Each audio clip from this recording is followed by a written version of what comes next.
The prophet Daniel is regarded as one of the greatest men of God to have ever walked the earth.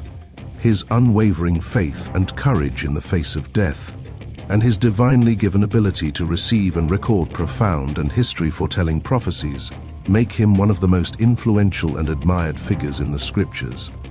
Join us as we take a synoptic journey through the biblical book which bears his name. Chapter 1.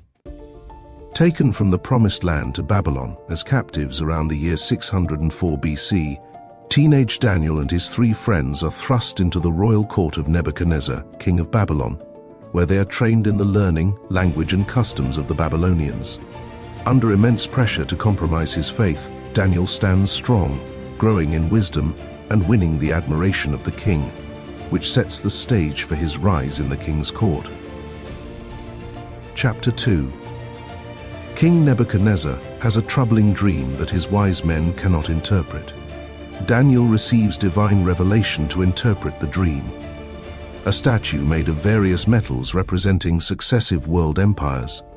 The empire of his day, Babylon, future kingdoms, Medo-Persia, Greece, and Rome, followed by modern democracies and dictatorships, and finally, 10 yet-to-be-revealed end-time kings.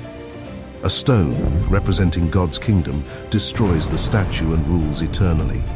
The king gives glory to God and promotes Daniel to an esteemed position. Chapter 3. Nebuchadnezzar builds a towering golden image and demands worship on pain of death. Daniel's friends, Shadrach, Meshach, and Abednego, refuse, declaring their loyalty to God alone, and are thrown into a blazing furnace.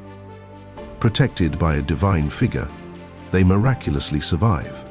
The king praises their God, promotes the three faithful men, and issues a decree that all subjects must honor the God who delivered them. Chapter 4. The king dreams of a great tree cut down. Daniel interprets it and warns that it symbolizes Nebuchadnezzar's pride and impending downfall. The prophecy is fulfilled when the king loses his sanity and lives like a beast for 7 years. After lifting his eyes to heaven to acknowledge God, his sanity is restored and his kingdom returned to him. Chapter 5. One of Nebuchadnezzar's successors, Belshazzar, hosts a blasphemous feast using sacred vessels stolen from the Jewish temple. A mysterious hand writes a message on the wall. Daniel interprets it to mean that Belshazzar's reign is ending. That very night, Babylon falls to the Medes and Persians, and Belshazzar is killed. Chapter 6. Daniel's high position under King Darius provokes jealousy among other officials who deceive the king into issuing a decree forbidding prayer to anyone but Darius. Daniel defies the order, prays to God, and is thrown into a lion's den where God protects him by shutting the lions' mouths. Darius praises Daniel's God and issues a decree that all his subjects must reverence the one true God. Chapter 7.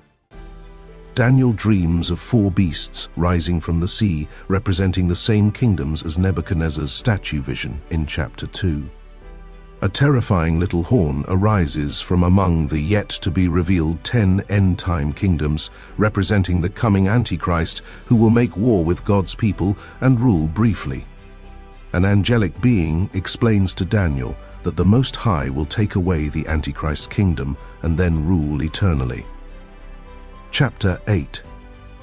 Daniel sees a ram with 2 horns, representing the Medo-Persian Empire.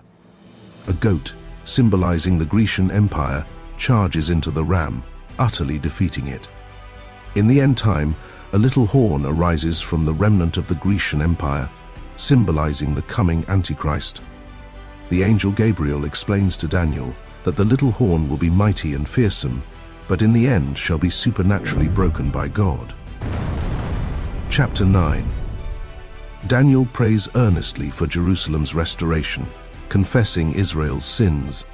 The angel Gabriel reveals to him the famous 70 weeks prophecy, an astonishingly detailed timeline for the rebuilding of Jerusalem, the coming and death of the Messiah, the reign of the Antichrist, and the eventual establishment of everlasting righteousness. Chapter 10. Daniel fasts and mourns for 3 weeks. He is then visited by a radiant angel who battles fierce opposition in the spiritual realm in order to deliver a message. The angel tells Daniel that he has come to reveal what shall happen to God's people in the latter days. History-defining prophecies unfold in the following 2 chapters. Chapter 11. The angel continues with detailed prophecies describing conflicts between the kings of the north and south, the Seleucid and Ptolemaic dynasties of the Grecian Empire. The chapter then jumps forward to the Antichrist's 7-year end-time reign, vividly portraying his rise, character, and dictatorial rule. Chapter 12. Daniel is shown the second half of the coming Antichrist's 7-year reign of terror known as the Great Tribulation. He is told that this period will last 3.5 years, during which God's people will endure severe persecution. Yet, they will be delivered at the resurrection and receive great rewards.